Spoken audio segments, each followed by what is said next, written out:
What's going on, everybody? It's Davey from the 80s, and you're now entering the Cinema Chop Shop, so park your ass right there. And while you're there, don't forget to hit the like, the share, and the subscribe button. Also, if you check the link below, you'll see a Patreon account. You click it, you become a member. All you got to do is try, recommend movies and music and trailers for me to react to, so click the link. Now, with that being said, we are here today for a review of a brand new horror movie by the name of Exorcism of God. Now, this movie stars Joseph Marcel, which everybody knows as Jeffrey the Butler from Fresh Prince of Bel-Air. He's not like the mainstay, but he's one of the co-stars in the movie. This movie also has William Benbrick. He's been in It Chapters 1 and 2. And then it has a very famous Hispanic actress by the name of Iran Castillo, who is honestly one of my wife's favorite actresses from her childhood. She starred on many different shows like so. Ah, sí, pues todavía eres un chavito y nunca vas a crecer. ¡Cállate!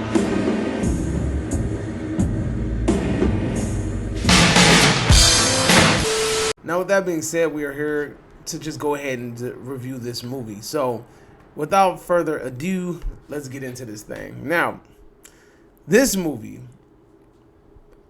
I saw the trailer and I was like, you know what? Based on the trailer, it feels very Exorcism-ish, right? You know, I was like, this has Exorcism vibes written all over it. And in fact, the first 10 minutes is kind of like basically an Exorcist reenactment in a way. It's like a complete homage to the original series and not the series, but the original movie. So kudos to them for doing that. It feels like a more modernized, updated version of it. And this movie does use a lot of practical effects, but it also does use some CGI, and I will get into what my thoughts about that are later. This basic idea of this movie is that there is a priest who's performing an exorcism, and what ends up happening is the demon that he's trying to exorcise from this person's body, he ain't dead yet. He hasn't been casted out. He hasn't been defeated. And he basically presents himself about 18 years later after their initial introduction to each other. So what ends up happening is this priest, his how can I say this? His past ends up catching up to him. And because he's been trying to avoid it, he's been trying to act like it didn't happen. And eventually it surfaces in the worst way ever. Now, this movie's practical effects are straight up dope. Like, it reminds me of a straight up 80s movie. It is a perfect homage to The Exorcist. And even the introduction, like I said, the introduction is a straight up, like, shot for shot, almost damn near identical take of The Exorcist. From walking up to the house, from going into the room, from the dialogue with the priest and the demon, the levitating bed. There's so many things, right, that when you're watching it, you're like, yo, this is straight up a callback to The Exorcist. And there's nothing wrong with it at all, because this movie, after that scene, it stands on its own as its own movie. It's not necessarily trying to bite The Exorcist. It's not necessarily trying to copy it. You know, there's been like, back in the day, there used to be these movies that when popular movies came out, another country would kind of rip off the idea and they would kind of like make their own version. So this is not one of those type of movies. It's just the beginning is a straight up callback to The Exorcist. But the movie honestly has some really good dialogue between the priest and the demon. It's the idea that gets brought up in it about being pure-hearted, and if you're not pure-hearted and full of God inside of you, you cannot defeat a demon, because a demon's going to find your weakness, is going to find your vital point, and is going to play that against you. And it was really interesting to see that how the priest the priest demons, or his sins, basically get used against him, and that actually it kind of gets used against him as a crutch, but we'll talk about that later. I don't want to get too much in the spoiler region, but the practical effects in this movie were cool. The demonic presence that did show up in the movie, it was really cool. You see a lot of saints and religious figures from Latin America. You know, there is a lot of Hispanic Latin American saints and deities kind of used in this movie, but it's used in a different way. It's a very interesting way. It's a very interesting take.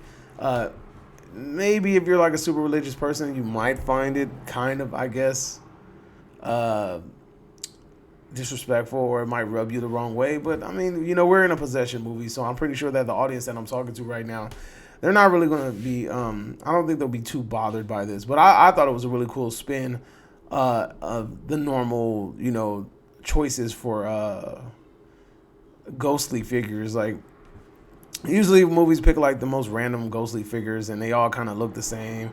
It's always like some La Llorona lady, wailing lady, some lady with tattered clothing or something, or like a shadowy being. But this movie, they pick actual, like I said, they kind of like demonize actual religious figures, kind of like how they did with The Unholy, if you guys have seen that movie or if you're familiar with that movie. But again, practical effects in this movie were dope.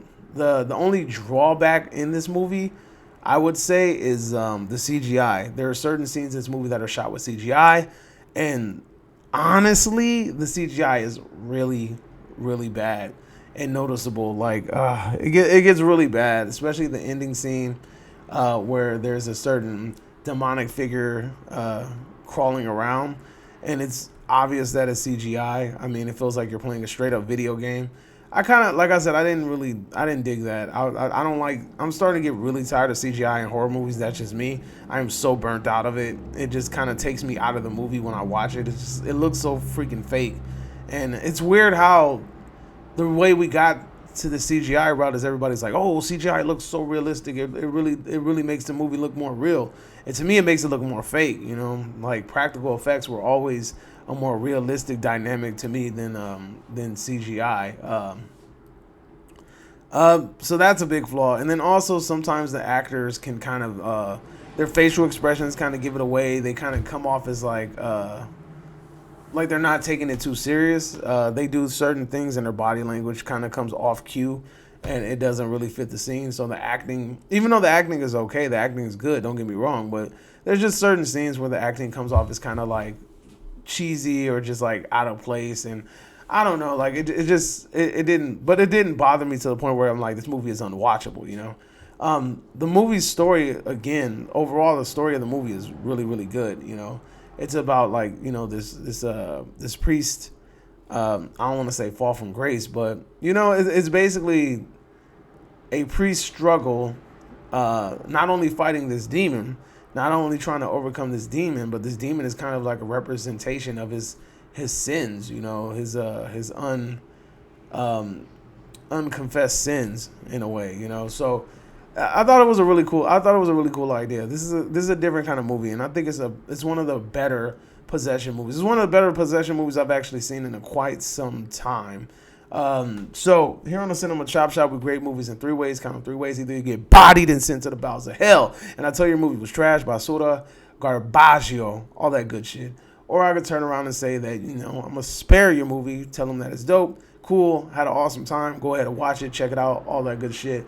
Or I'm going to give you a big fat meh, which means it's más o menos, mid-grade, mid-range, mediocre, all that bullshit. I'm going to go ahead and I'm going to spare this movie.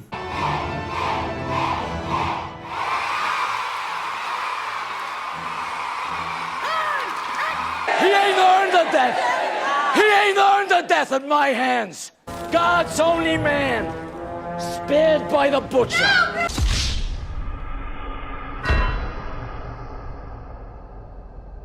Yes, you heard it, folks. I'm going to spare this movie. This movie was very interesting. It was entertaining. It was fun to watch. I had a blast watching this movie. It kept me involved. I mean, sometimes it could kind of like I've spoken with some people. They talk about how it drags. I didn't necessarily feel the drag. I felt like it flowed quite well. It's about an hour and 30 minutes, so it really didn't. The runtime didn't bother me. The movie went by very fast. You have, you know, childhood interest. So you have people from the Latin American community like Aran Castillo, who people might recognize, and then you also have Jeffrey the Butler from Fresh Prince of Bel-Air, two people that people may recognize, and then you also have Old Boy from It, who also people might recognize. But again, like I said, it's a fun movie to watch. I had a tons of fun watching this movie. It's one of the better horror movies that I've seen this year so far. Actually, so far, it's one of my most favorite horror movies this year so far. So kudos to them for doing that. We're going to see what this year has to entail for us. But until next time, you are now exiting the Cinema Chop Shop. Hope you guys are having a magnificent day. Adios, homies.